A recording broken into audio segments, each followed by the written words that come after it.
Usa ka low pressure area ang gidagdag mosunod sa Philippine Area of Responsibility karong Domingo. Kabisayan uwanon ang weekend. Alang sa dugang detalye sa pagbana-bana sa kahimtang sa panahon atong dawaton si Engineer Al Kiblat ang OIC sa Pag-asa Visayas. Maying hapon, ang atong sutaon ng pinakalahing kalambuan sa dagan sa panahon. Southwest monsoon o habagat padayong ni Picto sa kinatumyang amihanang bayan sa Luzon. Samtang doon na tayo gimonitor nga low pressure area, 2,275 kilometers east o Tinatuan, Surigao City. Gawas sa Philippine Area of Responsibility. Ug doon na kinikahiguyunan mga kapuso nga makasuod sa Philippine Area of Responsibility karong Domingo or sa Lunes. O taas ang tsansa nga mahimo kining bagyo o kung mahimo maganing bagyo, panganlan kini natong Falcon, ang ikaunom nga bagyo ning tuiga. Pero sa pagkakaron, gamay pa kaya itong data, dili pa igo para matino na to kumulan full ba siya sa nasod. Pero mga kapuso, ang iyang trap ini, mahatag kining mga pag-ulan sa Visayas o Mindanao sa mga sugod, sa mga sumusunod nga mga adlaw. Musa, sunod nga 24 oras, ang Visayas, lakip na ang madakbayan og lalawigan sa Sugbo, makasinati o pagpanag-om sa kalangitan, inubanan kinig hinay ngadto na sa kasarangan ng mga pag-ulan, inubanan og mga pagpanugdog o kilat, nga posible kini makamugnag baha o dahili sa yuta.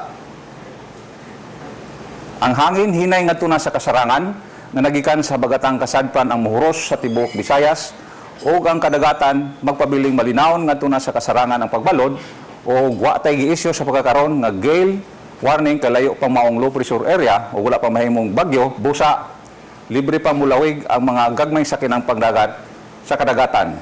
Ang dagat munas alas 12:36 sa kadlawon nga may gimove-on nga 0.57 ka metros o mutaob alas 7:57 ugma sa buntag nga may gitason nga 1.51 ka metros. Para sa atong range of temperature diri sa Metro Cebu 25 to 32 degrees Celsius, sa Bohol mas ubos-ubos 24 to 31 degrees Celsius, Dumaguete og Siquijor dunay 23 to 31 degrees Celsius, samtang sa Maasin 23 to 31 degrees Celsius ug 24 to 31 degrees Celsius sa may Tacloban.